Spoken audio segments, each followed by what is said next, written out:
Dr. Nick? Dr. Nick Riviera, report to the coroner's office immediately. The coroner? I hate that guy. Alright, so you've, come to the cheapest doctor in town, have you? Well, might as well get started. Guess I gotta get serious now, right? Welcome to another one of my long, rambly lectures about things I think about, but obviously don't know everything about. And before we get into this, I want to make it clear that I'm bound to be wrong about something, right? There's one tiny little detail. Something in there, who knows, right? It's inevitable. And, even if you do research, you paid attention in school, you remember biology, you happen to know a doctor or something, it's like any of those sources might still be mistaken in a tiny little detail, right? Now, this might sound like a cop-out, like you're making excuses for being an idiot, but it's... this is supposed to shield me from criticism. No, I hope it doesn't come across that way, alright? See, I'm always open to being corrected if you actually know something. That's great. Like, if you found a source that I didn't, that's a good thing, not a bad thing. I just want to say that first because, our society's got a bit of a problem with, I don't know, all or nothingism. It's like, if you don't have a complete solution to the problem, you must be wrong about everything, or if you disagree with something I think, then you're obviously one of those people, you know what I mean? Like, we always expect that people will have some sort of agenda, I guess, too, because, well, yeah, I think we all do, usually, right? It's kind of how we are. You've got the wings, the right wing, the left wing, you got people who don't really care either way, you got people who are just curious about something and want to know about it. You got people who want to influence you emotionally, regardless of what side they take in order to do it. And then, of course, you have clickbait. Some people will say pretty much anything just so that you'll click on a thumbnail. The more absurd, the better. It might sound stupid, but yeah, people make money off this shit. So, what's my agenda then? Well, that's actually a pretty good question because I'm not really sure.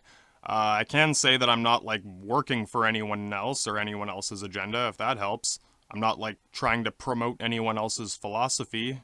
In fact, I think I'm in the process of exploring my own philosophies still. So, the reason I'm talking about this now is because I've seen a lot of people talk about this. I've heard people talk about it in real life and ask questions, people asking if a vaccine's gonna work or whatever, and I feel like this topic represents something that I've spent a long time thinking about before it even started. Basically, I guess this topic has exposed a brand of stupidity that I didn't even know existed, okay?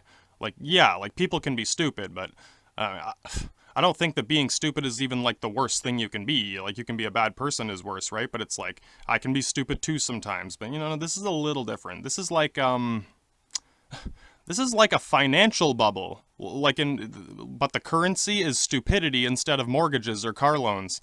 I've discussed financial bubbles in my previous shows, and you can listen to that if you want, but what that means is I feel like this is a disproportionate amount of stupidity. It's like how an economy can have a bunch of fake currency in it, or more than it should, a bunch of fake value in a commodity that would otherwise have no value, and something like bitcoins or beanie babies, or, on their own they're completely worthless. They only have value because people want to use them, maybe just for trading or money laundering, or the reasons are less important in this case. It's even if everyone in the world knew absolutely nothing about biology, and we all lived in the Middle Ages 1,000 years ago, under the church, and we would still know more about this virus than people are projecting right now today. You see what I mean? I can understand if, someone doesn't know something, if they're mistaken about something, that's normal. Obviously people freak out and get emotional too. No, this is different. I feel like the amount of stupid ideas surrounding this are exponentially more prolific than is even practical or possible. I could tell you that the virus isn't real, or that viruses aren't real, or that's why the government created the virus, which means it actually is real, but then the government isn't real because they're actually aliens, so now it's half not real. But it's also made by aliens, which means it is real and not real, and it was the government, but also aliens, so it's the alien government. That still makes more sense than what I've seen this turn into. This is what I mean about, a disproportionate amount. It's it's ballooned into something that reaches far beyond the original subject and into the fucking space. Part of me thinks that a lot of it is just clickbait, honestly. Some people come up with the most ridiculous idea possible just to provoke a reaction out of people, just so that you click on something. That might be true in some cases, but not all of them, because, It's not just people's videos, it's comments, it's things I hear in person, it's situations where clickbait isn't a factor. And like I said, I'm probably wrong about something. It might be I'm sure there's a little detail I can get corrected on. It's fine if you actually know something, but like, I don't know. I don't want that to stop me from exploring the subject, okay? What I want to do is share what I do know. That's it. Or what I think I know, and maybe I can clear up some of the air and leave some more relevant questions left to discuss instead of just shit. I'd like to, I don't know, try to debunk some radical theories so that the more realistic ones have room to breathe. I'd like to burst the financial bubble before it balloons into people drinking bleach or something. Like, seriously, people are already on that verge. Let's take a look at some of the stupidest ideas I've ever seen in my entire life. And, like, I've seen some really stupid shit before. Alright, and my last little part of my disclaimer, I guess, is that the things that I do know, or the things I think I know, whatever, it's going to straddle some of these boundaries, alright? Just giving you a heads up. Like, it doesn't fit into one bandwagon. I'll give you an example here. Vaccines, they do work. Sometimes. Not always, but sometimes. And usually not for every single person. Some people have weird body chemistry and it just doesn't work for them. A seasonal flu shot is basically worthless, okay? So I agree with that. If you agree with that, we might agree on that. But a polio vaccine saved a lot of people's lives. And you might be like, well, no, that's contradictory. That doesn't make sense. It either works or it doesn't. No, the things are different. Polio is very different than a flu, and I'm going to get into this, okay? So let's get there. That alone is going to cause reactions. Some people are opposed to all vaccines, so therefore I'm a crackpot. So you know what? That's fine. I've smoked crack and pot. But some people will assume I'm going to tell you to get the vaccine or that I'm promoting that. I'm not. At the end, I even say, make up your own mind, okay? I'm just, spoilers. Some people do think that seasonal flu shots are important, so they will also think I'm a crackpot. And, if you send me more crack and more pot, I'll pretend to agree with anything.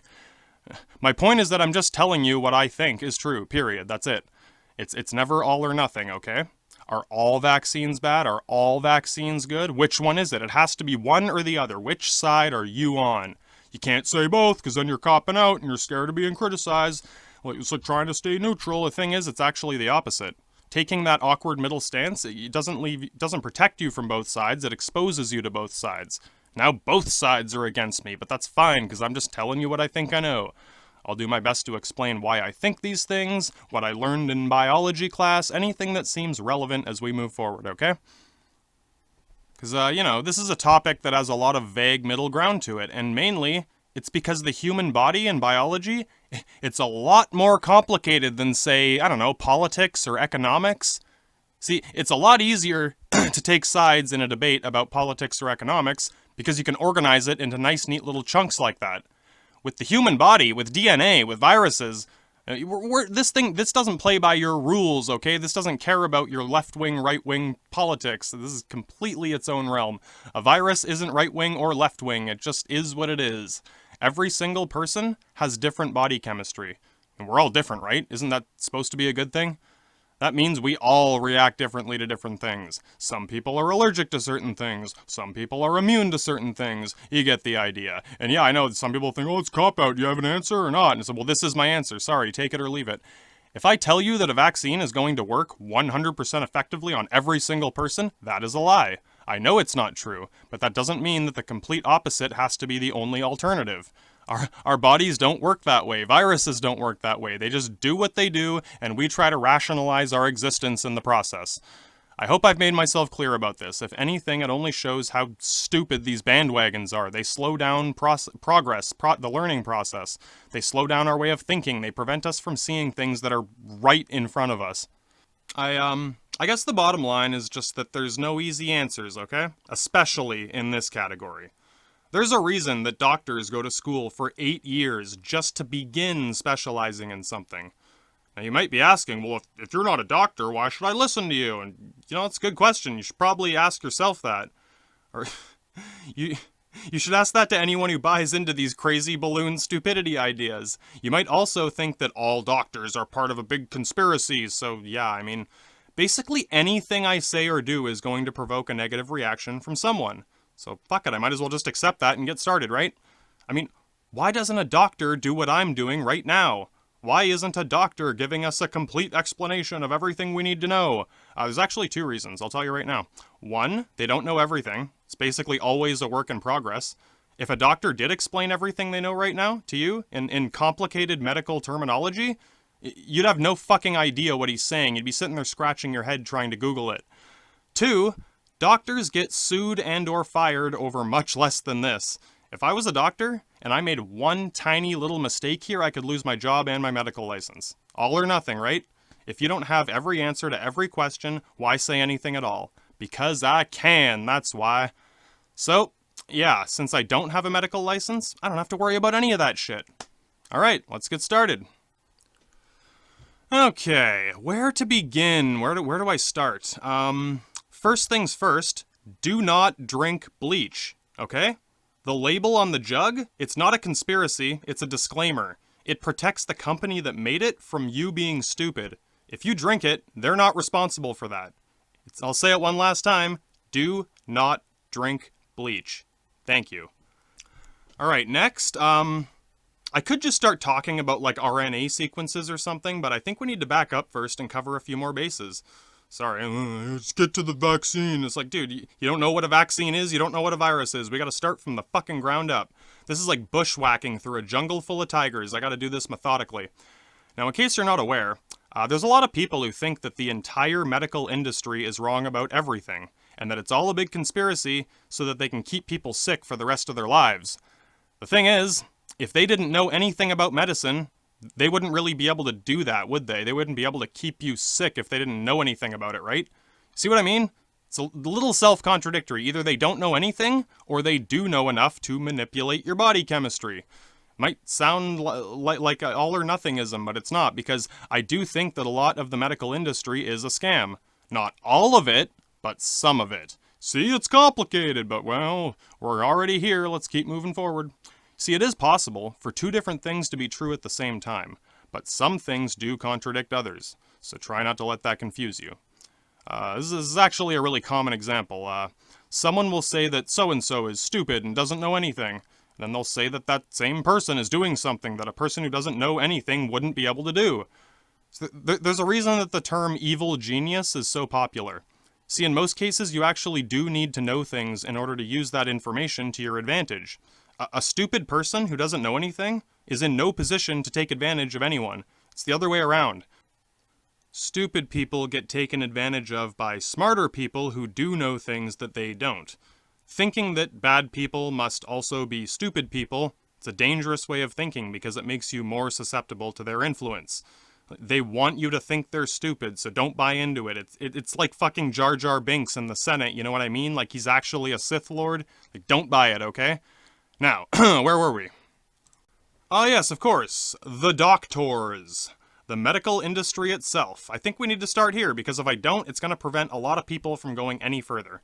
Any conspiracy theory that is related to this will remain intact, so we gotta blow this out of the water first. I mean, it's probably important for you to trust your doctor before anything, right? If you're gonna ask, like, where's the doctor to explain this? And then say, oh, doctors don't know anything, then no one's gonna get anywhere, right?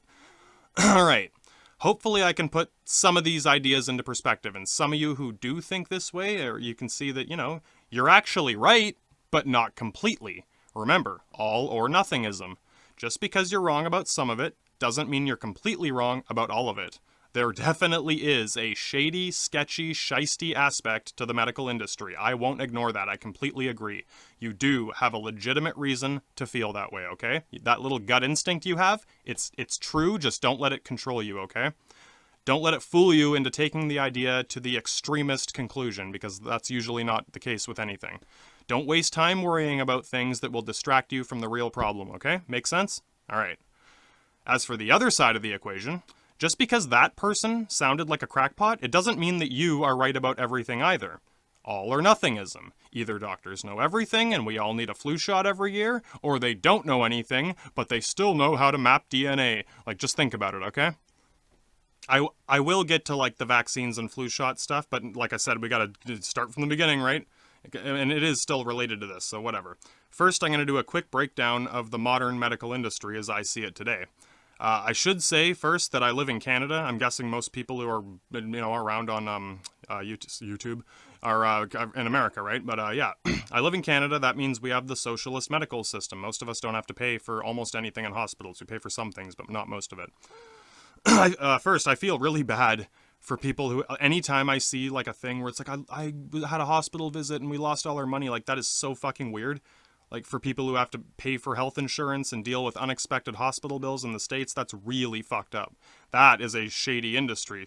But I don't know. Don't let that make you get all like all or nothingist, okay? We have problems in our system up here too. It's just different. I'll try to make the distinctions, and there's still a lot in common too. You guys have it worse with that, definitely. I'm not saying like we have it just as bad, but there's little. Don't think ours is perfect just because of that, right?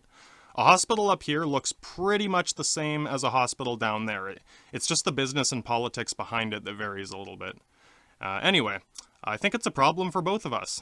Because some of these problems cross the border, kind of like viruses can cross borders, you know what I mean? Here's the thing. Some people are like, oh, well, is Canada going to fix it? Is America? It's like, dude, if we don't all fix it, it's pointless, because it can just jump back over the border, you know what I mean? Even fucking Mexico needs to do this. Otherwise, one Mexican guy is going to run through Trump's billboard wall of fucking Taco Bell billboards, and that's it. Oh, we got it again, right? So no, like, I'm not telling you to build a wall. I'm saying, like, oh my god.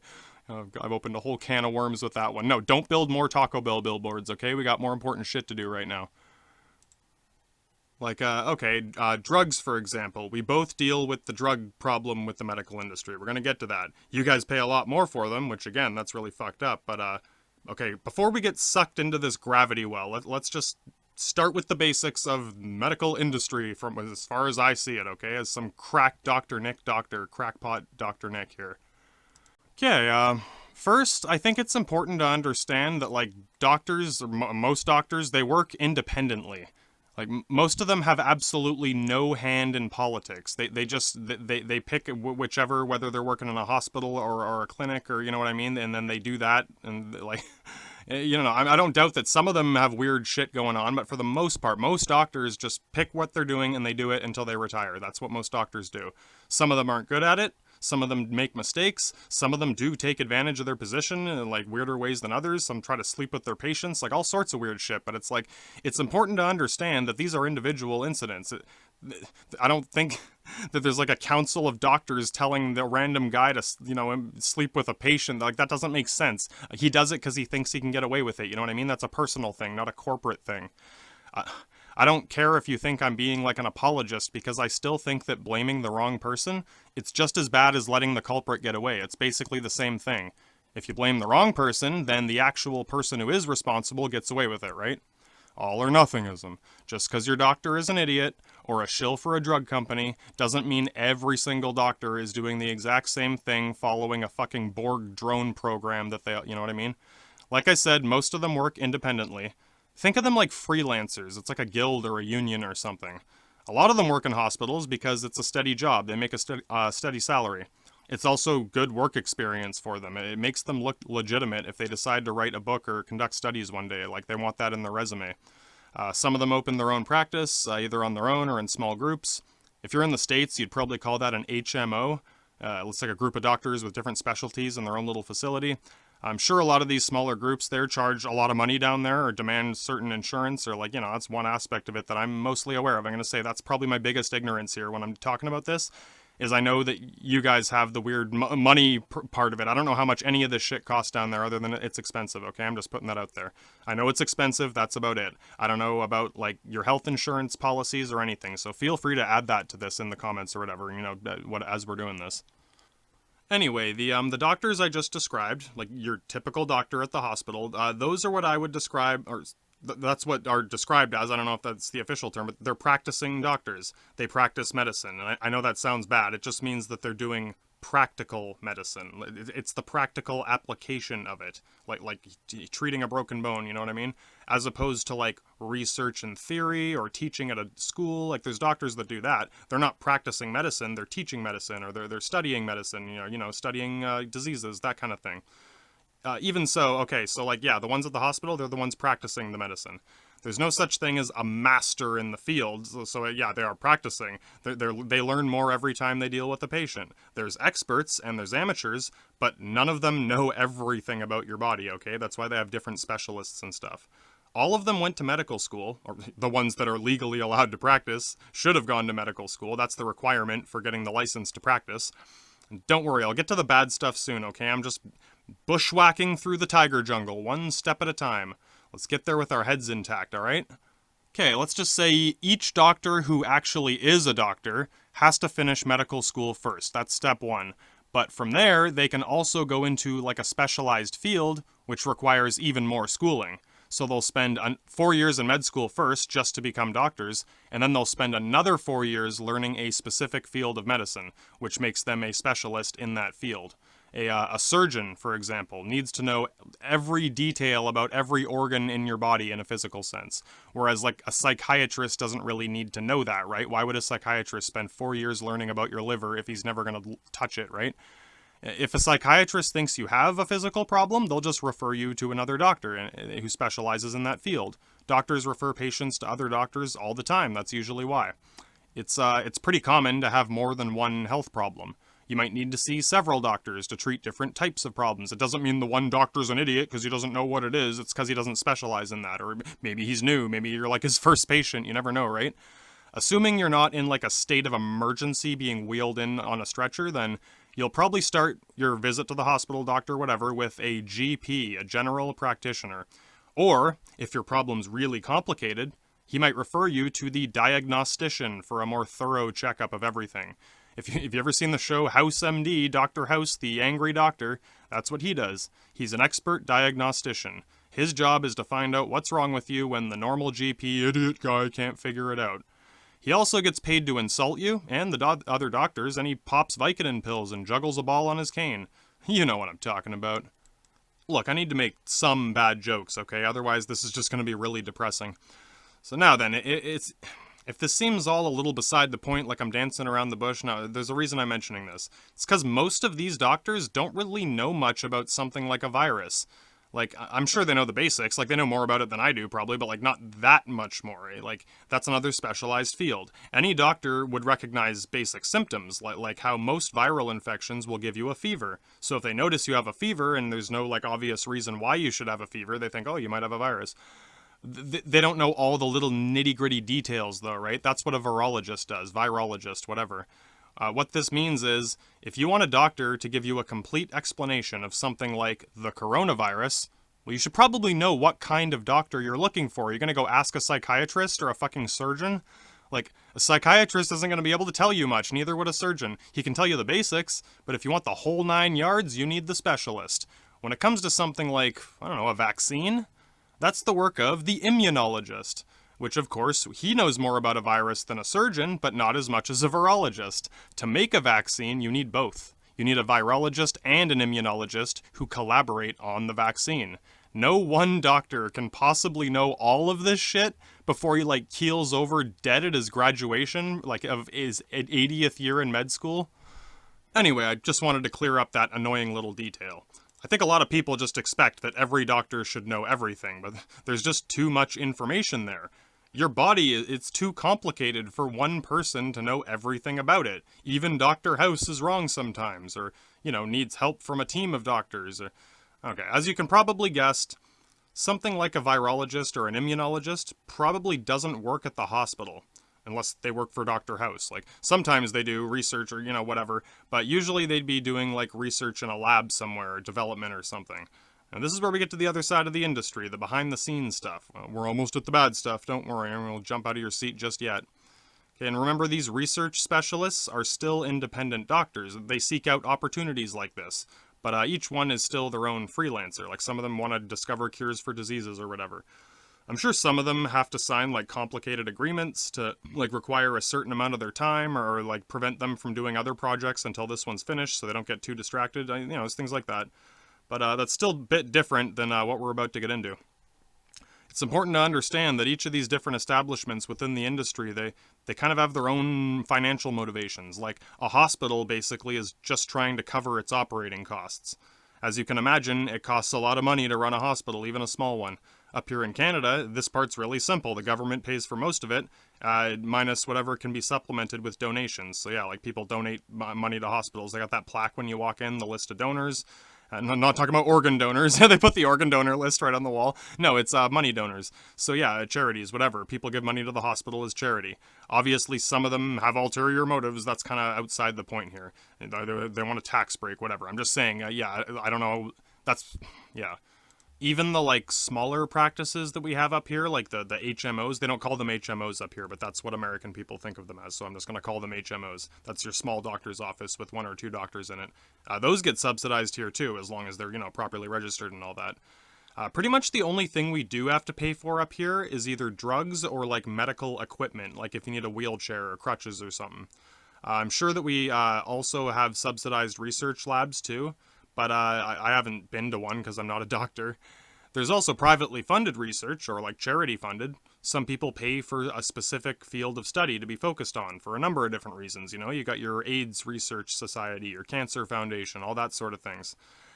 Some people even do this as an investment, like paying for a type of research that could turn a profit, like drugs being one of them, but also like medical equipment. Like someone had to invent the MRI machine, right? And I'm sure he didn't want to do it for free. It's like after years of hard work, I invented a machine that can scan your brain. It's like, can I have it for free? It's like, no, you gotta pay the guy, come on.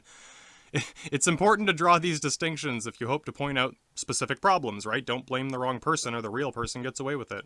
You blame all the doctors for something, it's like blaming all white people for something. It's not quite that bad, but it's close. Alright, so yeah, the doctors are the skilled tradesmen of the industry. It's kind of the core of it, but they're still only one part of it.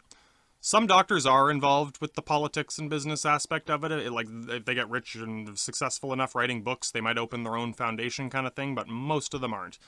Doctors usually prefer to work in their chosen field, because it's what they do. Like, I want to study cancer, whatever it is.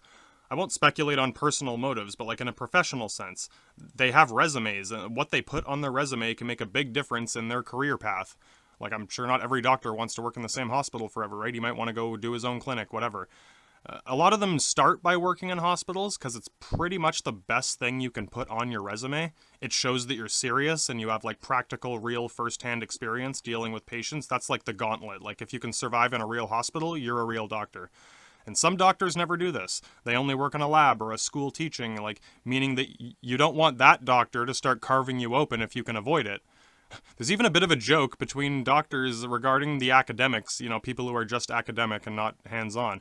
Like, you're not really a doctor until you actually practice medicine with real patients. It's sort of like the hazing ritual. It's like earning your wings, that sort of thing. The other doctors will respect your opinions and your ideas much more if you also have the practical first-hand experience. Like, if you want to write a book or something, it's like you gotta kind of do things first. If you don't, they'll probably chuckle at you behind your back if you start throwing out ideas about practical medicine, right? It's like you don't do practical medicine. So yeah. And, don't get me wrong, there's nothing wrong with being just a teacher or a scientist. Like, that's great. But if that's what you do, it's somewhat expected that you stay in your zone, right? As soon as they step out of that classroom or the lab and they don't have the hands-on experience, they're not much more of a practical doctor than I am, at least to the other doctors, right? Like, I can do a tracheotomy too, but I can't guarantee it's going to work every time. Realistically, either of us would be just as dangerous in that situation, right? However, if you actually can put a tube through someone's neck without killing them, you've gained the respect of the other doctors in the medical community. It's fairly common for people to go to medical school without really thinking about this. You might be really smart and have like an interest in the subject matter, or maybe your like parents pressured you into it and you're just like, go be a doctor, okay, or you just thought that's a good career. But then when it comes to actually cutting people open and shoving tubes inside, some of them start to get cold feet and they realize they can't actually do this without like throwing up or passing out. Like, these are the doctors who usually end up teaching in a classroom or working in a lab somewhere. And again, no disrespect, it's just, it happens. It turns out the human body, it's kind of gross. And if anyone's ever told you that beauty is on the inside, you should ask a surgeon about that. See, again, there's a bit of a like cultural hierarchy in all of this. Most doctors don't want to be known as like lab rats or eggheads or whatever the fuck the other real doctors called them. It's not quite as overt as it might sound. No one's like shoving them in lockers or dunking them in toilets, but it's like the culture is there. It motivates a lot of them to get some sort of practical experience to put on the resume. Once they do that, then they can start acting like they know what they're talking about. And, like, you know, the teacher will be much more credible if he's like, yeah, I spent 8 years in a hospital, listen up. Like, yeah, that gets the students respect. And so, yeah, that should be a pretty good example of why you can't really group all doctors into one category. Just because you passed med school doesn't mean all the other doctors are going to let you in on their business, right? They might talk to you about it, offer some suggestions and encouragement or whatever, but, like, the rookie doctors can't just walk into any lab or hospital they want like they own the place. They don't all have access to all the research, you know what I mean? The big conspiracy, you know, it's like, there's probably small little conspiracies, but you know what I mean? They're not all like robots in the Borg collective. Even lab work might require some additional experience, depending on what it is. Like, maybe it's something dangerous, like working with contagious diseases, like a coronavirus. They're not just going to let some green-ass rookie out of school accidentally knock over the beaker of smallpox. See, you need to prove you can handle this sort of thing first. Like, everyone makes mistakes, but some people make lots of mistakes, and they need to weed those people out first. The entire industry, it's something of like a crucible. It filters things out as the doctors strive for their chosen professions. Finishing med school, that's the first step. That's just the beginning. You gotta put something on your resume before you can be trusted with a coronavirus, you know what I mean?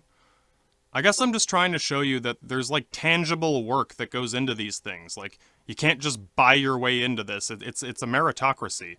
You actually need to know what you're doing. No one's gonna do any special favors for you and like, oh, we accidentally killed someone, like, you know what I mean? No, it's pretty serious. Like, basically, this is the legitimate half of the medical industry. I'm not saying, like, some doctors are shisty, but no, like, to get, you know, I don't know, to get this far into it, like, the doctors who get their hands dirty and know what it's like to deal with serious shit. Like, you can't be squeamish about blood or vomit or too sensitive about death or that sort of thing. In a way, you almost have to be a little bit of a psychopath, but not too much, right? It's a fine line. I mean, do you really want, like, an extremely sensitive person doing surgery on you or someone you care about? Realistically, I'd rather have Hannibal Lecter cutting me open than someone who, like, can't handle being covered in someone else's blood. Think about it. This is why a lot of doctors have a lot of respect for hospital nurses. I mean, I know some of them get sexually harassed. That happens in every facet of society. It doesn't account for a majority here. I mean, in most cases, the nurses have more practical experience than some doctors do. And that's also part of the whole hierarchy thing. Like, if you're the newest doctor, the nurses outrank you. Like, I'd rather have a nurse helping me with the surgery than the doctor who just got here and it's his first day. If you're the new doctor, fresh out of med school, I think it's somewhat expected that you don't, you know, first of all, yeah, don't start bossing the nurses around right away. Get to know them first, at least. And if anything, like, you're expected to kind of learn the basics from them before doing anything serious. It might sound like counterintuitive. It's like, no, I'm the doctor, but it's like there's a difference between reading about it in a book and doing it yourself. The nurse has already shoved 10,000 needles into someone's arm, so, like, you should probably watch her do it a couple times first, and then you can do it. I just think it's important to understand that, like, some things are more difficult to corrupt than others. Like, yeah, there's always a little bit of corruption, but, like, the whole thing, I mean, it's like, if you're corrupting, what do you want? Money? Like, there's much easier ways to make money than doing this, right? The doctors make money, but, I don't know, like, a meritocracy like this, it's difficult to influence from the outside. Yeah, some people take bribes, some people shill for drug companies. It's not quite like a majority like you might think. Because, like, any good doctor, they don't want to risk ruining their reputation, their career, losing their license, like everything, right? The ones that do the shilling for drugs and shady shit, they're usually like the shitty doctors, the ones that are struggling to make it and need any advantage they can get. Anyone can write a prescription, right? But only a select few can shove tubes in your throat and all that without killing you. Like, okay, imagine you're like an executive at the drug company. Like, you're selling the drugs. You want doctors to promote your products. What do? Do you look for the top tier surgeon? Because I don't think the surgeon is writing a lot of prescriptions. He spends his time butchering people with Dr. Lecter. Okay, what you do want is a struggling GP who barely passed med school. That's the ticket. A doctor who can't really do anything else and won't get any bright ideas in his head, like thinking that this drug might not be necessary for the patients. You basically want the worst doctors you can find because they'll push your product the hardest. A good doctor, he might decide that all you need is some time off and rest. Like, you get the idea? See, I'm not a doctor, but I do understand business. So now that we've covered the doctors, what about the rest of the industry? This is the shadier side, not entirely, but, you know, this is where the weirdos lurk in the shadows. Even in our, like, socialist healthcare system up in Canada, a lot of the industry outside of the hospitals is sort of managed separately. The people who design things like the MRI machines and the incubators it's a combination of like doctors and engineers. So you need a doctor to like lay out the plan, like tell you what the machine needs to do to a human's body, whether it's breathing for you or fucking taking pictures of your brain, whatever. And then they got to work with these engineers to make sure that the final product is actually safe and does what it's supposed to do. The process is mostly isolated from anything else. All anyone cares about is the finished product, because if you don't make a finished product, it's like, who gives a shit? No one's going to waste their time there unless there's something to gain. So now, I should say that, like, medical devices like this, they are a lucrative business. Like, there are people who make a living doing this, but it's a niche market. Like, you're probably not going to get rich selling this stuff, even if you make a decent profit. I'm sure some people have, not rich, you know what I mean? Like I said, if all you care about is money, there's easier ways to do that. It's still like very mid-range in terms of marketing. Yeah, so like, yeah, go sell cars or something. Like, those shiesty car loans. Anyway, this is more like, I don't know, if you want to be in a scientific journal, do you want like respect in the scientific community? You want to win a Nobel Prize? That sort of thing. It can even be a way of getting into like other fields of engineering, like maybe designing life support systems for a space shuttle. You know what I mean? Like, yeah, like there's people who do that. You got to start somewhere, right? This might not be as like socially exclusive as the Doctor's Lounge. I don't know, this is more like the realm of nerds. You know, I don't mean that in a bad way, but like you kind of have to be a nerd to fit in there. They can usually tell if you're not. So once again, like this is another meritocracy. It doesn't have room for like ivory tower executives. Everyone gets their hands dirty in the lab. Everyone needs to prove they're worth getting paid to be there and have some technical skill or, you know, medical skill. If you can't even figure out how to use your new iPhone, then you probably won't make it past the front door. Alright, we're almost at the fun part, but first I want to give an honorable mention to EMTs, the emergency medical technicians. They're the people who drive the ambulance, you know, get you to the hospital, hopefully in time. I don't think they're really part of, like, the medical industry, because, like, they don't have to go to med school. They have their own training program.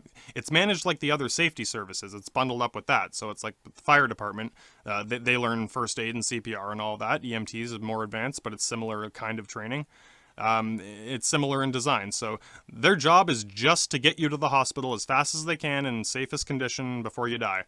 They have some medical training, mostly like, well, you know, the basics of vitals and all that, but also kind of like diagnostics, like just checking all your vitals and signs and any wounds, whatever, so that they can call the hospital and like telling you, you know, what they might want to expect. Like, oh, a guy's got a broken arm, or a guy's got a fucking piece of glass in his foot, or, you know, whatever. I think the only reason it's funding is separate is because of the funding, really. Like, the ambulance service is funded by the same check that pays the fire department. So, like, just so that you still have it, just in case, like, a particular hospital shuts down, anything can happen, right? If there's a fucking fire, earthquake, whatever, you got to keep those guys as their own separate little entities so that no matter what happens, at least an ambulance can come get you and drive you to a different hospital or whatever, even if it's temporary, whatever. Yeah, so having the EMTs work out of their own department, it means like they can all communicate with each other in 911 call center efficiently. Like it works smoother that way. And as you can imagine, time counts. Every second they save is another second you might need in an emergency, so that's important. Okay, now we get to the really sleazy part. The drugs, and more drugs. If you're a doctor listening to this, I'd love to hear what you think about this, by the way. If you're one of those people who doesn't trust the medical industry, oh, this is probably what you're referring to, even if you weren't very specific. This is where I'm going. As you probably know, selling drugs, it's a lucrative business, man. I've done it before. The reason it's illegal is because these guys own the monopoly on it. Might sound like a bad joke, but it's not. You think it's because drugs are bad for you? Or like only some drugs are bad for you? Do you think anything that's bad for you is illegal? Like, what about cigarettes and alcohol? You know, they tried to make booze illegal once. It wasn't even for health reasons. I think it was just because it was using too much material, like rye and barley. Like, they were trying, at the time in the 30s or whatever, Depression, they needed to make bread instead of beer. So they're like, we're going to put this off for a bit. And people wouldn't stand for it, man. They fucking created the Italian mafia. And, you know, sure, there's gangsters selling hard drugs, but that's a little different. Most of the general public doesn't really buy crack and heroin. Like, people do, but not, like, everyone, you know what I mean? Your typical voter. But cigarettes and alcohol, that's universal. That's, like, the entire country. Almost any class of society is part of that customer base. So That means you make it illegal, pretty much anyone in the country is going to start buying it from the mafia. That makes the mafia don very rich, way more than anyone who sells cocaine or heroin. Might sound like splitting hairs, but I'm not this time. I mean, this is the difference between, like, one dealer making $100,000 a year or a fucking $500 million a year, you know what I mean? This might sound like a low number for the hard drugs, but like I said, that's just my guess on, like, one, good drug dealer who doesn't fuck up everything and lose something or, smoke all his own crack or, shit happens. Anyway, the government, they soon realized, hey, we could be the ones selling this booze. Because I'm pretty sure before that, alcohol was kind of a niche luxury market. Like, it was private distilleries and breweries, and, people, buy my moonshine, my beer. It wasn't, like, as heavily regulated and taxed, and the profits weren't as obvious because it's coming from all these different places. But once it became illegal, and once the mafia stepped in, suddenly all the booze is coming from one place. And then they bust the guy and check out his finances and go, holy shit, you know how much money that is? The other difference is that, like, tobacco and alcohol, they're produced outside of a laboratory, different means of production. They don't compete with the other drugs, so that market isn't going to affect this one. Like, selling opiates and amphetamines will, however. That cuts into their profits, and they don't like that.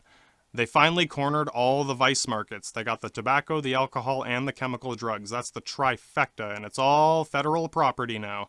They call them controlled substances for a reason. They're the ones who control those substances. It's their business, not yours. If you stop to look at it, it's pretty obvious. Like, pretty much every major street drug that's illegal, it's the active ingredient in a pharmaceutical. All right, so I think the biggest one is probably opiates. Opium itself, it used to be illegal a long time ago, basically right up to the point that it became a pharmaceutical. And you might be thinking, well, we just didn't know it was bad for you back then. Fucking get real, man. Back then wasn't very long ago, and people weren't that stupid just because it was 100 years ago. People could see shit, right? We definitely knew it was potentially dangerous. Chasing the dragon is nothing new. Just like alcohol, just like tobacco, just like pretty much anything you put in your body that isn't food or water. Now, I understand being naive, but this is like one that boggles my mind. It's like, so many people, they think that drugs are illegal because they're bad for you, but it's like, just back up and look at this. It's absolutely ridiculous. I'm not sure if, like, you've been living in the same continent as me for the last 31 years, but, like, people here, they like freedom for the most part, even if they don't realize how much they lost. Can you imagine what would happen if, like, fast food became illegal? Like, seriously, there'd be a fucking riot if no one was allowed to order pizza or eat fried chicken anymore. And obesity is one of the biggest preventable health concerns in America. More people die from heart disease than drug overdose. A lot more. In fact, heart disease is, like, right near the top of the list, right around drunk driving accidents. Booze and Big Macs are still legal, with or without the mafia. Ronald McDonald kills more people than heroin, cocaine, and smoking meth combined. That's not a joke, it's statistics. The difference, once again, is that chicken nuggets and Big Macs do not take profits away from a drug company. The drugs, however, I don't know, man. I think some people, they're just used to certain things, and they literally can't be convinced otherwise no matter what. This is the definition of propaganda, like the whole war on drugs, that sort of thing. If there was a war on Big Macs, people would probably be okay with that. if it was already happening. This is just the way it is, whatever. I'm not suggesting that you, like, start doing cocaine. That stuff's way too expensive. But anyway. Alright, so yeah, opiates are the big top seller. That's the king of the drug lords. There's a few reasons. One being that it's, like, the most addictive. While I have done cocaine and methamphetamine myself, I never got into opiates, and it's because I already knew this before I got into high school. See, any drug can be addictive. Like, even smoking weed, you can get a difficult habit to break, right? But in most cases, it's just that. It's a habit. It can be a strong habit, like psychologically and that, and even slightly brain chemically, but it's not quite the same as a strong physical addiction that your whole body feels. I'm not sure if you've ever known, like, a serious alcoholic, but if you have, you probably know what I'm talking about. When alcoholism gets bad enough, your body goes through, like, physical withdrawals, and it's not a pleasant sight. Just, like, go to an AA meeting sometime. Pretend you're a wino or something. Alcohol detox, if it gets bad enough, it's one of the most disturbing things to witness someone go through when it gets that bad. Like, I've seen people bleed, I've seen people die, I've seen people vomit up their intestines, whatever, but it's like, watching someone crying for a bottle of liquor while they, like, spaz out having a seizure, pissing and shitting themselves, like, that's weird, man. Like, I don't know. I guess that's not bad enough to be illegal, right? But, oh, marijuana, oh boy, not in my state. Yeah, like, seriously, alcohol is probably one of the most dangerous drugs that we have. Like, I don't know. I've seen heroin withdrawals too. I guess I didn't know any serious heroin junkies. I don't know. I don't know what that feels like. But I don't know, man. Yeah, they're both disturbing. I don't know. Either way, they're the whole bad for you argument. It sounds as stupid as the last coronavirus conspiracy theory I heard. If you honestly think that drugs are illegal because they're bad for you, you're fucking retarded. Okay, you should be wearing a fucking helmet. Anyway, opiates have a similar withdrawal effect. They create physical withdrawal, which means you get physically sick without it. A typical heroin addict, they need to find a dose every single day, if not right the next morning. They're already sick by then. They'll start to get really sick, and if it's bad enough, you can literally die from your withdrawals. Like, not overdose, but withdrawal. Like, not having heroin will kill you. You know, you might be thinking that supports the bad for you argument. Like, well, shit, no wonder that's illegal, but, like, I don't know. What do you think the pharmaceutical company sells? Heroin, oxycodone, Vicodin, morphine, fentanyl. It's like a fucking candy store. I know, I can hear some fucking retarded Melvin right now, like, yeah, but like, that's for doctors. The doctors know what they're doing. It's okay if the doctor gives it to you. If I was a doctor and I told you to eat your own shit, would you do it? Like, if I was an actual doctor and I said that, eating feces, just think about it. This might sound like hypocritical because I already defended the doctors, but I thought I made my point clear enough. I guess I can't blame those same people for not paying attention or just being too fucking stupid to get what I'm saying. Good doctors don't give you a bottle of heroin pills because you got back problems or a migraine, alright? Do you want to know what good doctors use heroin for? Because they do, sometimes. It's in their toolkit. You want to know what it's for? Take a guess. When you fucking die. Like, literally, it's to soothe the anguished cries of a person who is dying. Remember Vietnam? They gave that shit to soldiers for the same reason. If you get shot in the stomach, or bayoneted in the gut, you step on a landmine, shove this into the other leg that you still have, and at least you can go out peacefully. I'd be fucking glad to have that in that situation. It also prevents the wounded, seriously wounded guy from screaming and giving away their position to the enemy. These American soldiers who got drafted against their own will and died just so that you wouldn't have to worry about some damn communists. So smarten the fuck up if you're still trying to rationalize this for absolutely no reason whatsoever. I don't doubt that some doctors find themselves in a very difficult situation where a person might still live, but they're still in horrible pain. So yeah, once in a while, they gotta make that call. And it does carry risk, and that is their job, making that call. Like, when is it actually necessary to shut down half of a person's brain? Like, 'cause your back hurts? Like, those are quack doctors, okay? And there are a lot of them, yeah. Heroin has become a first resort instead of a last resort. Every quack doctor who shouldn't have even passed medical school hands this shit out like Tic Tacs, and that's why we have a drug crisis. That's how most people get started. No one just goes out and buys some heroin unless they're already addicted. The only common exception I can think of would be prostitutes, because a smart pimp will use heroin to make sure she always keeps coming back every single day no matter what. I'm sorry to be such a, raging dickhole about this, but, come on, I apologize, I just need to make my point clear. Opioid painkillers are a really big problem, and it's only gotten worse and worse. If you're wondering why we can't win the war on drugs, it's because the game is rigged. They're not trying to stop drugs, they're just trying to shut down the competition. They are the new mafia, the police are their enforcers. I know cops do other things too, but it's what they spend most of their time doing now is chasing drugs, while the biggest drug dealer in the country is protected by those same police. I said it before and I'll say it again, the game is rigged, and so your war on drugs will never end. It's like the fucking Korean War of drugs, the 60-year ceasefire. Anyway. Alright, what about the amphetamines? This is my jam. I know all about this shit. Yeah, no, I've had my meth phases before. When I started smoking meth years ago, I was actually pretty scared. I was already horribly depressed and suicidal and basically thought I was going to die soon anyway, so I was like, fuck, I might as well enjoy myself. I got about a gram of it for, I don't know, $50. I stayed up for 3 or 4 days writing. I finished a book and went to sleep, woke up a day later, and that was it. I didn't even think about getting more until like a few months later when I had another manic depression fit. And that's what it became for me, an antidepressant. I'll probably end up getting more one day in the future if it really came down to it. That's my last resort if I really feel that bad. I can understand why, like, people do too much, like, you know what I mean? Obviously, if you're just doing it all the time, you got nothing else to do, yeah, and there's people who are worse off than I am, you never know, right? Like, I never felt that compelling draw outside of the depression. Like, I didn't have a fucking seizure just because I ran out, right? That's a plus. In my opinion, like, for me, going to the liquor store is a worse decision than going back to fucking Pandora Street for some more jib. Like, my pharmacist is a nice guy, he's just a little paranoid. I wonder why. The police will throw him in a cage if they figure out he actually helped someone with mental illness. No one else could, not even the doctor, because the mental illness is really complicated, and psychiatrists are in extremely short supply. In fact, one of my friends actually became a psychiatrist in Toronto, and guess what? The economy's so fucked up she can't even afford a place to live. A doctor can't afford a place to live, and the country really needs her help, but whatever. She's gotta live with her parents or something. I didn't even talk to her in a while, but Jesus.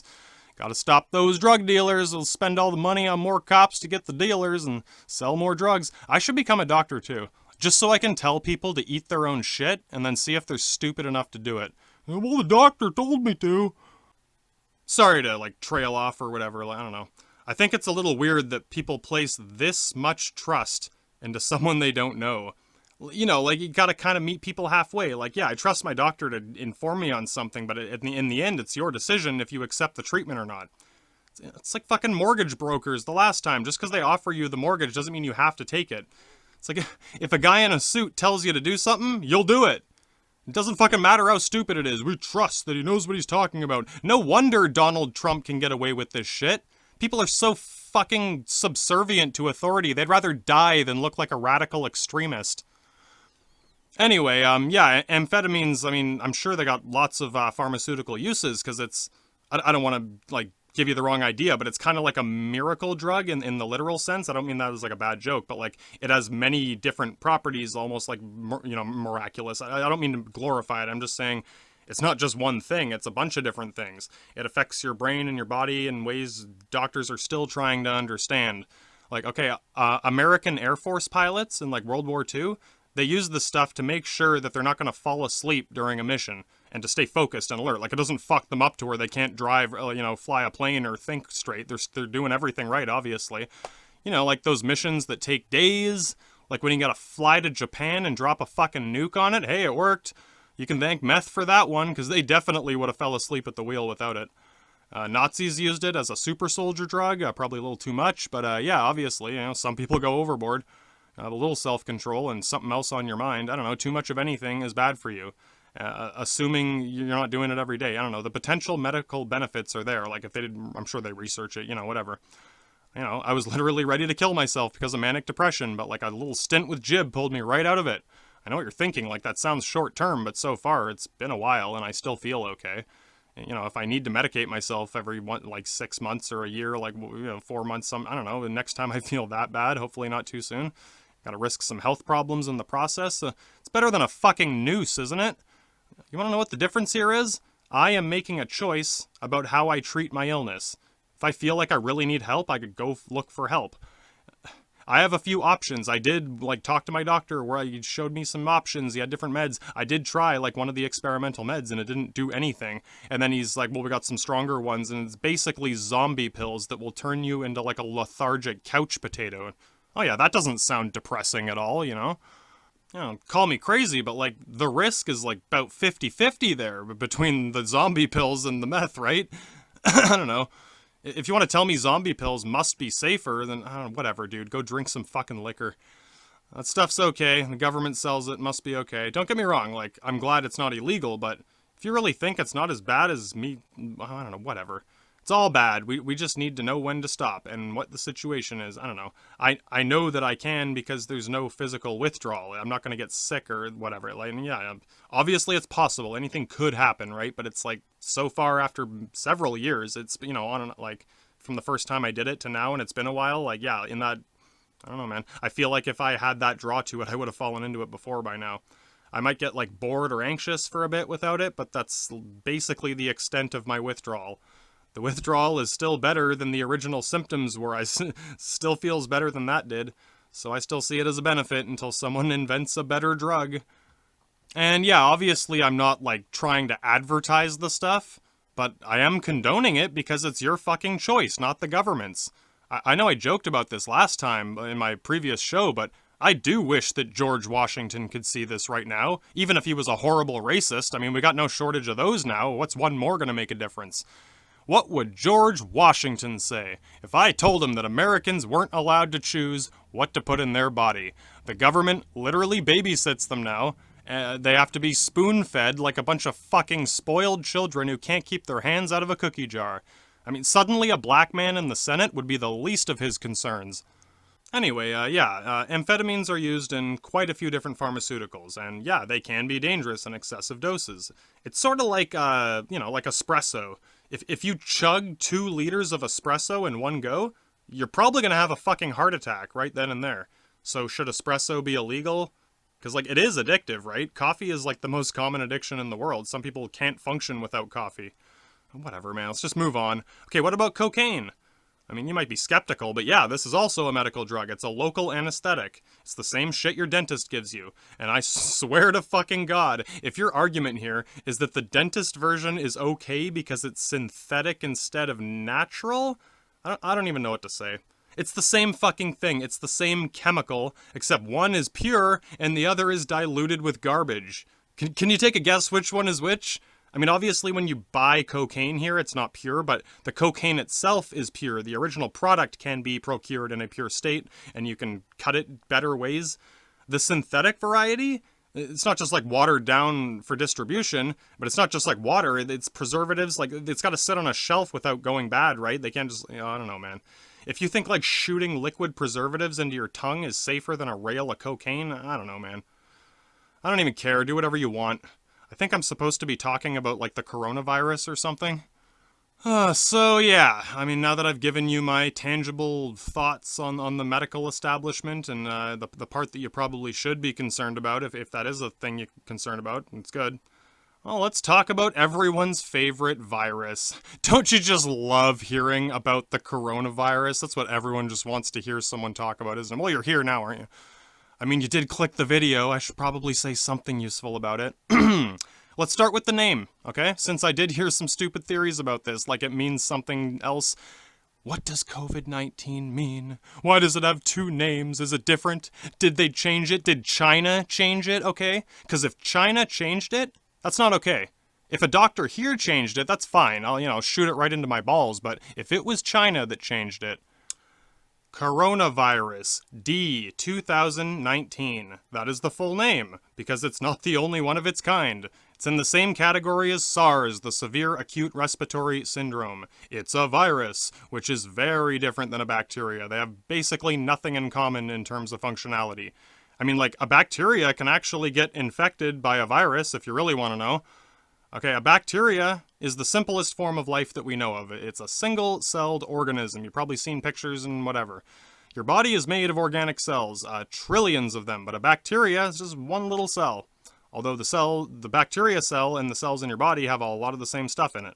The cells in your body are made of the same things, the same materials, just in different proportions. You even have a bunch of bacteria inside of your body right now as part of its natural chemistry. I hope so, otherwise you're probably dying in horrible pain right now. Your intestines are full of them, mainly E. coli. It allows you to digest all those Big Macs and highballs. Without all those nasty germs, you'd have dropped dead when you were a fucking baby. It happens, so just be glad you actually have them. Okay, so let's get to the meat of it. What's a virus then? Well, it's basically half of a DNA strand. Like, DNA is the double helix. This is just half of it. It's a single helix. DNA is deoxyribonucleic acid. It's a chain of chemicals inside of each and every cell of every living organism on Earth. Think of it like a computer program, or even like a little flashcard. It has all the information that you need to grow into a person that you are now. It dictates how the cell will divide, what the resulting cells will become. Every organ in your body is made of different cells, but they all have the same DNA inside of them. Well, that's neat. That means that the tiny amount of DNA in one little cell has enough information in it to build a living, breathing human from your ball juice and some period blood. You put them in a blender and voila, Homo sapien. If that sounds amazing, it's because it is. Like, how much information do you think you can fit, like, on your computer or your cell phone? So I'll give you a hint, it's not even close. Your terabyte hard drive couldn't even build a single-celled organism. And somehow we can fit millions of times more information into one tiny microscopic cell than you can put on your whole fucking supercomputer right now. And the craziest part is, you might think the DNA is a super complicated thing, and it sort of is, but really it's made of really simple particles. There's only 4 ingredients, that's it. Basic chemicals, nothing fancy. Yet the way you chain them together has resulted in the entire biosphere of Earth, like every living thing you've ever seen. From bacteria to fucking cheese and mushrooms and plants and animals. All it took was some salt and some protein. But what about the viruses? I'm getting there, alright? This is a step at a time. As for the viruses, first, this is a weird one, because remember me saying bacteria is the simplest organism, but then this thing's actually smaller and simpler? Viruses are in this awkward middle ground where, like, we don't...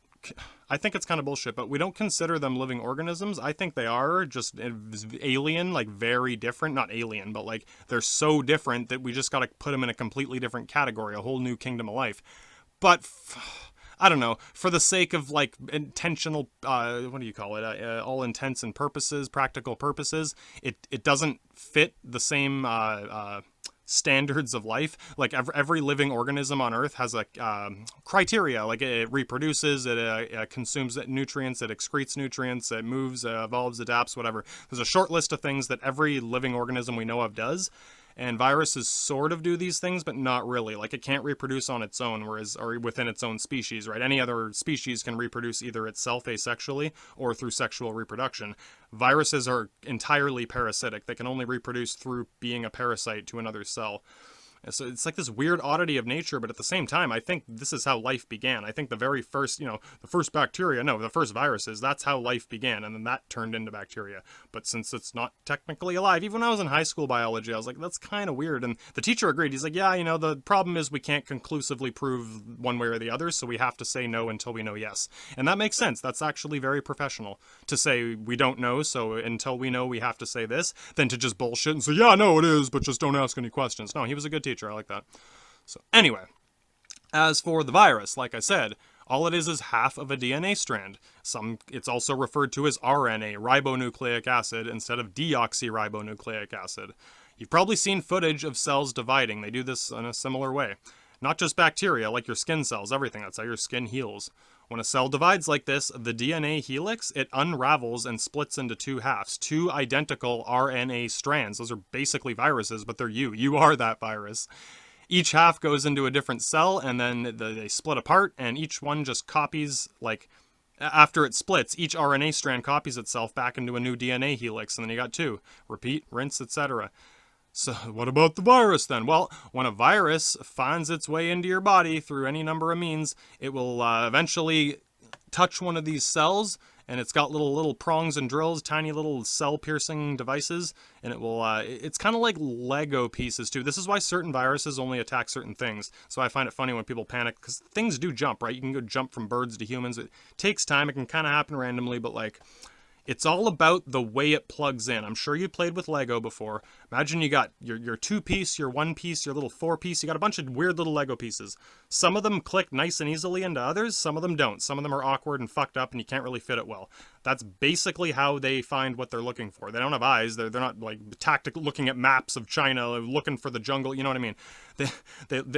They float in there, they bump around, bumping against stuff. Imagine you're blind, like bumping through a building, and then you find a doorknob, and you're like, oh my god, it's a door.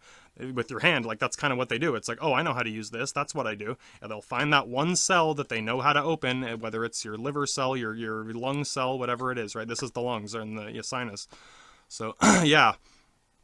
And once it finds the cell it can enter, it will kind of sneak in there, and it'll wait for that process of splitting to replace the RNA strand. It's like the carjacker, or so, hijacks the cell and turns it into a host that will continue dividing and copying itself. So like, yeah, eventually all your skin cells and stuff, they are think pretty much every organ in your body except parts of your brain. That's why they say, like, oh, your brain cells never recover. I think some of them do, but not all of them. But like almost every, in certain heart cells, I guess, but pretty much every cell in your body is in a constant state of regeneration. So it sneaks in there and it waits for the next regenerative cycle. And as soon as that DNA helix unravels and unzips, it fucking snakes in there and grabs hold and takes it over and becomes the DNA sequence, basically. And you got to realize it's taking half of your DNA and half of its DNA, half RNA. So it's one RNA strand is yours, the other RNA strand is the virus. It merges together into a new DNA strand. It merges with you and becomes a new life form. It's really interesting, actually. So yeah, and then the new copies are copies of the original virus, and your body I think that's kind of how the immunity part works anyway. But anyway, your body starts producing more copies of the virus, like a fucking factory production line. As your cells dividing, it's like you're just producing more viruses until it eventually destroys enough cellular tissue that your body starts to notice the damage. Depending on how good your immune system is, it can happen sooner or later. But yeah, no, usually your body doesn't notice immediately, or we probably never get sick. Like I said, you have this natural immune system. It's extremely advanced. It can kill most of these viruses eventually, but not always fast enough before the host dies. People die of flus and stuff. It does happen. Our immune systems, they use several different methods. It's not just white blood cells or whatever. That's a big part. It's about like containment and extermination. It's like exterminating roaches or something. You seal them off here. You fucking do that. Yeah. Before we cover that specifically, though, let's look at another important detail. Just in case this wasn't complicated enough already, there's actually two different distinct types of viruses and how they behave. Each one behaves quite differently, even though the results can be similar sometimes. I hope I'm pronouncing this right. If you're a doctor, feel free to correct me. You've got lytic viruses, or lytic. I call it lytic just because, I don't know, I'm Latinish. That's how I pronounce that. Lytic viruses. They tend to reproduce very quickly. That's your flu germ. They are often highly contagious, like airborne and stuff, because they need to keep spreading very quickly before they run out of cells in the original host because of how fast they go. It's this constant race against time. It's like if you set a piece of wood on fire, and then if the fire doesn't spread to something else fairly quickly, you're going to run out of wood, and then the fire is going to die. On the other hand, you got your lysogenic viruses, whatever. They're a little more insidious. They reproduce very slowly. They're a bit less contagious. They're still transmittable. It's usually through because lytic viruses can go airborne or water droplets or whatever, as well as fluids, I guess, like saliva. The lysogenic virus tends to mostly only be fluid transfer, blood, saliva, semen, that kind of thing. And they like to hide inside of the host and slowly pop up later. This is your AIDS, your herpes, your hepatitis, all that fun stuff. STIs are lysogenic, and that means you got them permanently. That's the key difference. The lytic virus, the flu, you get it and then it's gone. Lysogenic virus burrows deep into your body and it stays there for the rest of your life. When it latches on and does its little thing where it combines itself to you and becomes a new life form, you are part of that life form. You are AIDS now. It's kind of fucking scary, right? Oh boy, you should probably be more scared of AIDS than the coronavirus. Anyway, once they find a place to hide, they stick around the rest of your life. It's a cozy little friend that'll never leave you alone. On the other hand, the lytic viruses, they're like fucking bank robbers, man. They're in and out as fast as possible and destructively as possible. They're, what do you call it? Collateral damage bank robbers. And this is where you get your influenza. You want to know where the word influenza comes from? It's Latin for influence. Because they used to think that disease was a result of demonic possession. You're under the influence of a demon, that's what it means. Like being possessed or something. The abbreviation is flu, so yeah, just in case you don't know, a cold is a flu. It's the same fucking thing. It's not a type of... It's a slang word. This is what advertising does to people, okay? We've seen so many fucking commercials for cough, cold, and flu medicine that TV taught us more than school did. And the worst part is, even if I tell you this, even if I was a real fucking doctor, you'd probably still be skeptical. You're not skeptical about the drugs because the TV told you the drugs are okay, but the cold medicine? Well, if the TV said it's a cold, then that's what it is. The doctor's just mincing words now.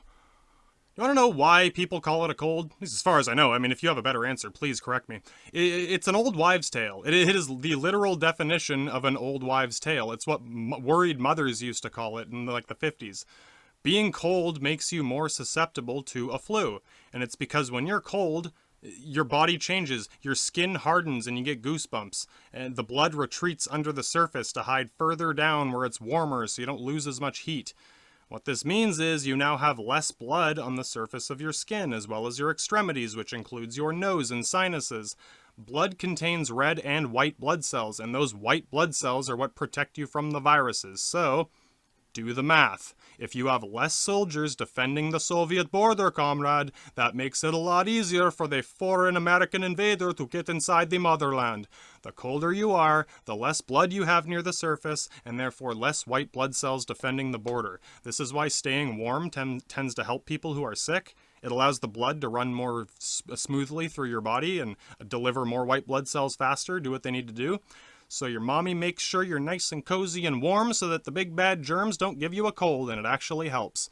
And this is also related to why you get fevers. You know, like the thermometer, the symbol of mommy medicine. Like, you've seen that imagery, right? Why is she so thermometer happy? Oh gosh, you got a fever. Yeah, that's a good thing. See, if you get a viral infection, but you don't get a fever, that means there's probably something wrong with your immune system, or it's not quite at 100%. See, you're supposed to get a fever. That is the most basic reaction to any infection, but viral infection specifically. It's one of the few defenses you have. It warms you up, it gets your blood moving, and it also kind of changes the body chemistry in a way where the cell division is a little more difficult, a little lethargic. Normally that would be a bad thing, unless the cells have been fucking carjacked by a virus. So, you know, it slows down their production, and it speeds up the white blood cell production, or its ability to get there, right? It's a coordinated flanking strategy, and it works pretty well. So as long as you haven't tanked your fucking immune system with cough, cold, and flu medicine. Steroids weaken your immune system. A lot of these drugs have variations, synthetic variations of it, because it also takes some of the symptoms away. Those symptoms, those are your immune system. What you're feeling is your body's reaction to the virus, not the virus itself. All that cold medicine does is it shuts down your body's immune reaction, just so you don't have to feel uncomfortable. It allows the flu to run rampant, which is why some people remain sick for days or even weeks, when a normal, healthy person can get over a flu in about 24 hours, maybe 48 if you're older. And if you tank your immune system too, you're not going to develop your own antibodies because the whole fucking Soviet army is sleeping. Like, you want that shit awake. You want Stalin on that shit making those antibodies. That's how you do that.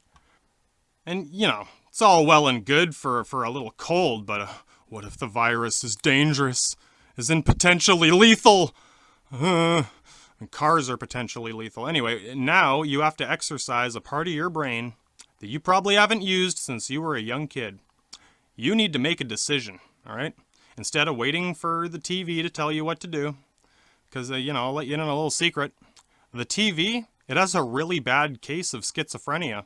Just can't make up its fucking mind. It's all over the place, jibber-jabble, babbling about all sorts of shit. First it says one thing, then it says another, then it's some weird conspiracy shit, and then it acts like nothing even happened.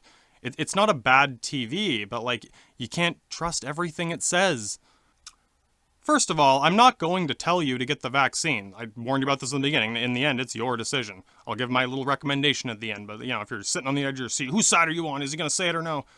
Well, just wait and see what happens.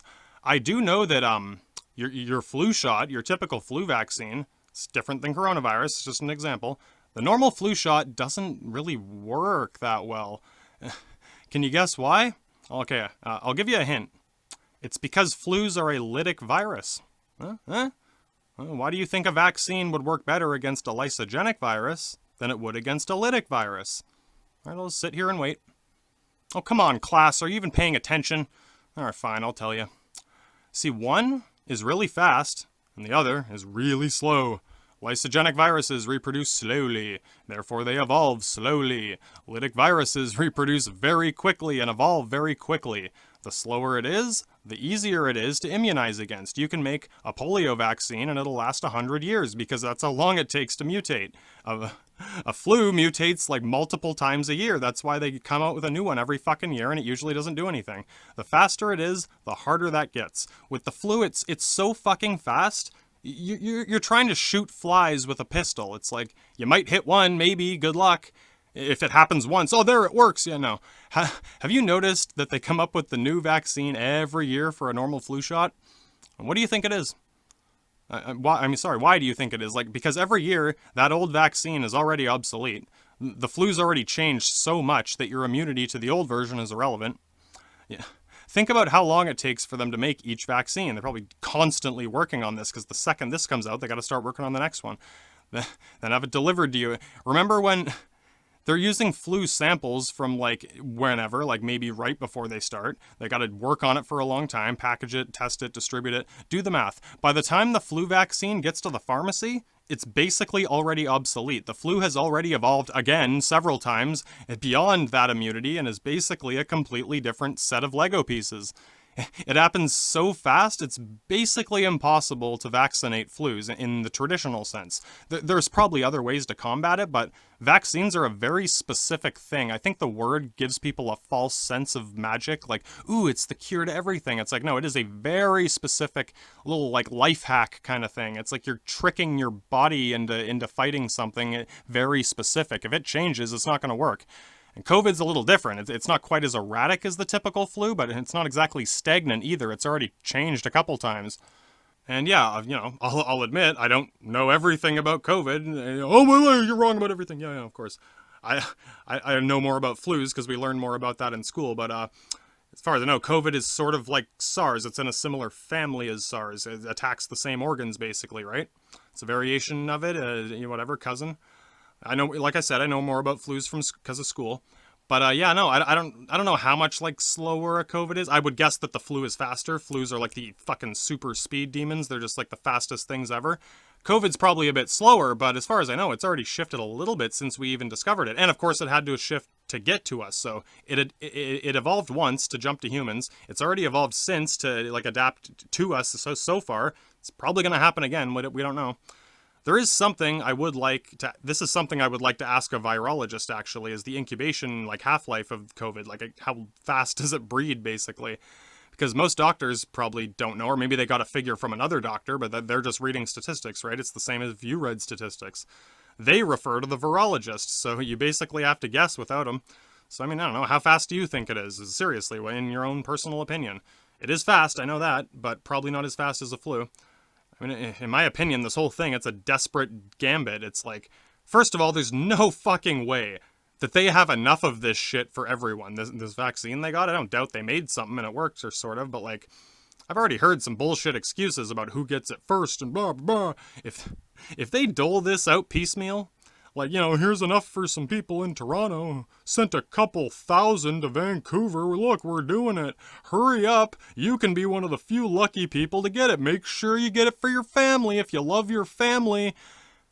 We ordered, what, 20,000? That's a lot, right? No. There's over 30 million people here, but the thing is, most of us aren't that important. What about small towns? Fuck those hillbillies, man. Canada consists of Toronto. Toronto is Canada because that's where all the voters live. You piss them off, you don't get their votes. Like, that's it. Sorry to be such a dick. This is just frustrating. Okay, no. Here's my conclusion, alright? Alright, so, just speculating here, but in my opinion, one of two things is going to happen here. And my recommendation is basically based on what the outcome is. Judge for yourself. If this is a serious response. I don't doubt that the virus is serious. I mean a serious response. Like, if they actually give a shit and they want to stop this, then they're sending us fucking 30-something million vials of that shit, right? The military is going to make sure every single person has access to it. They're going to bring it to your fucking door in a helicopter, man. That's how you contain a virus. On the other hand, if they send 20,000 to Toronto, well, you might get more later. That's it, man. Yeah. We got another 20,000 coming. I think you see what I mean. You probably won't even be able to get one. That's how you'll know. If millions of people need to line up in crowded parking lots, exposing themselves to infection from everyone else around them just to get a vaccine for a virus that might not even work, it might be safer to just stay at home. We're already doing this shit anyway. What's the difference? They could go door to door and deliver it to us. They definitely have the means. We pay the military anyway. It's not like it cost extra for them to do it. We're already paying them, salaries. So it's hardly any extra expense to get them to do that. It's not like they're doing anything else right now. They could probably use a good drill. But, sorry. I was picturing a serious response. But, oh my god. Did you know, like, the CDC, they already did this in India a while ago for, like, smallpox or something. Yes, India. 1 billion plus people, door to door, the whole fucking country. Bam. That's how you immunize. If we can't even do 30 million, I mean, that says one of two things. Either a small group of doctors has more tactical initiative than the Canadian military, or more likely, we're literally just buying a few vials of water to make people in Toronto vote for someone so they feel like they're protected. Like, that's my consensus. If you're disappointed, I mean, hoping I would suggest getting one, it's like, well, I am, if you can, if it's there. I don't think most of us will. There isn't enough. If they have enough for everyone, yes, do it. If not, then it's pointless and perhaps worse. Just, think about the US for a minute. That's almost 400 million people. I know it's 360 million, but they or whatever. They got a lot of unaccounted for people too. They barely even do a good census. Like, it could be closer to 400 million people down there by now. You want to highball these things, not lowball them.